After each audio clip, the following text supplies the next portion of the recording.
Hello বন্ধুরা, আবারও চলে এলাম আরেকটা নতুন ভিডিও নিয়ে। আজকের দিনে দাঁড়িয়ে আমাদের বাজেটের মধ্যে আমাদের মনের মতন ফোন পাওয়া খুবই মুশকিল হয়ে দাঁড়িয়েছে। ঠিক সেই সময় 20,000 টাকার মধ্যে এআই প্লাস কোম্পানি এমন একটা ফোন নিয়ে চলে এসেছে যার ফিচার সম্বন্ধে শুনলে আপনি বিশ্বাসই করতে পারবেন না। এই যে ফোনটা দেখছেন, এটা হচ্ছে এআই প্লাস নোভা 2 আলট্রা।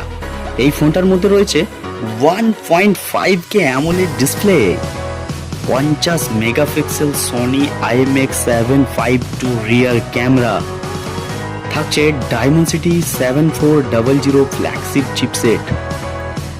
যদি ডিজাইনের কথা বলি তাহলে এই ফোনটাতে থাকছে ব্যাক সাইডে RGB লাইট, যা এই ফোনের লুকটাকে অনেক প্রিমিয়াম করে তোলে। শুধু তাই নয়, এর মধ্যে রয়েছে 6000 mAh এর ব্যাটারি এবং সাথে 40 ওয়াটের ফাস্ট চার্জার।